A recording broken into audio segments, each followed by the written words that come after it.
Isekai. Some people love it, most people hate it because of how generic it is, but nonetheless, there are those gems that we still love and treasure up till this day. Like this one, and this one. Oh, and this one too. Actually, this one's going to be the main focus of today's video. Hey guys, Dark Hero Josh here, and today I'm going to be talking to you about not only one of the best isekais I've watched and enjoyed up till this point, but also one of my favorites. As we all should know, that time I got reincarnated as a... Nah, that's too long. TenSura is an isekai that was released around the end of 2018. Now, some of you that might be familiar with isekais and just so happen to not come across this one might be like, oh great, another isekai where someone gets hit by Truck-kun and now has to defeat the Demon King and save the verse. Well, sorry to disappoint, but that's not how TenSura works. You see, the story of TenSura follows our main protagonist Rimuru Tempest in his journey of creating a comfortable place where all races can laugh and enjoy their lives as much as they want. But, for the sake of this video, let's rewind a bit to explain how it all began.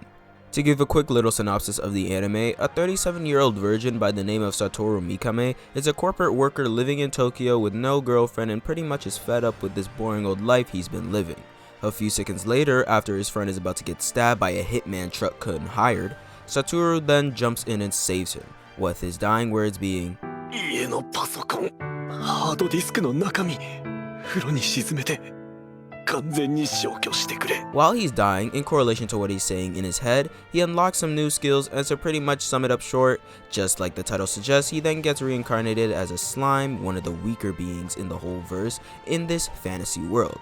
But thanks to one of his unique skills being called Predator, it pretty much makes him the most OP character in the show, with him going by a new name given by the storm dragon Veldora, Rimuru Tempest. And that, ladies and gentlemen, is how the journey began. Now, way before I started Slime, I knew who Rimuru was, and I knew that he was pretty much one of the most broken characters in all of anime.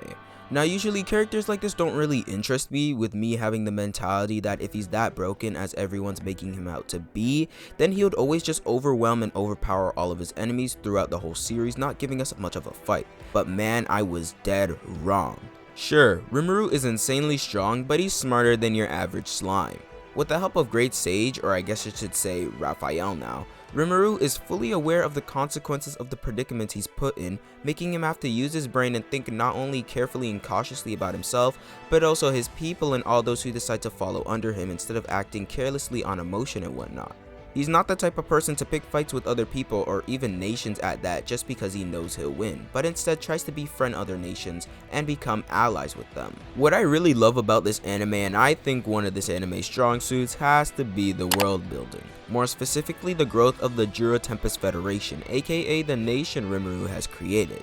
As we get to witness Rimuru and the rest create bonds and diplomatic agreements with other nations, we also see the development of the Tempest Federation, which is kind of satisfying as we get to experience this along the way as if we're actually a part of this federation of Rimurus. Seeing the building process of this nation was really satisfying, seeing it pretty much being built from the ground up from practically nothing.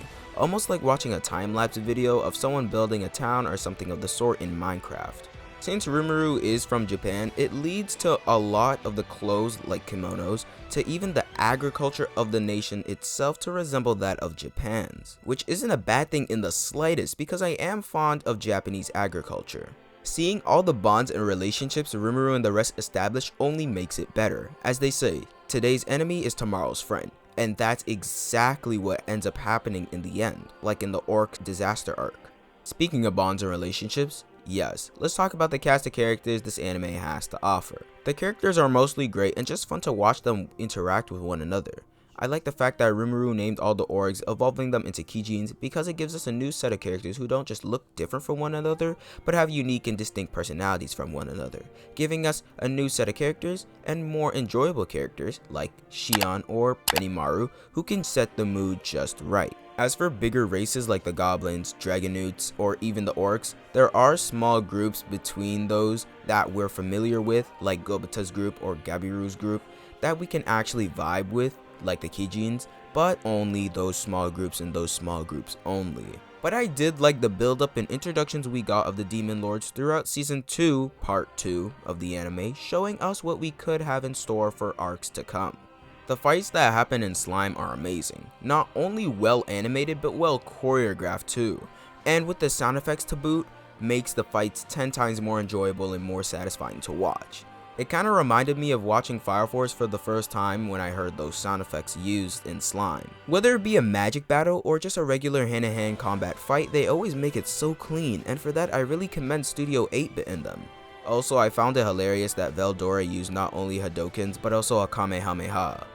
To end this video off right with my final thoughts on Slime, I think that Slime, or TenSura, is a great series to get into and a great series to put your friends onto whether they've watched anime before or not. If you're a fan of Dr. Stone, you'll most likely fall in love with this anime as well, for not only the story and the journey our characters go on, but mainly the development of the Jura Tempest Federation. Season 1 was pretty good, and Season 2 managed to top it effortlessly. As there is no confirmation for a Season 3, at least we're getting a movie, which is pretty much the next best thing, I hope. Anyways, with that, if you guys enjoyed the video, please leave a like, subscribe to the channel if you're new, and comment down below what anime/manga should I talk about and review next on the channel. And without further ado, I hope you guys have a great day, and see ya.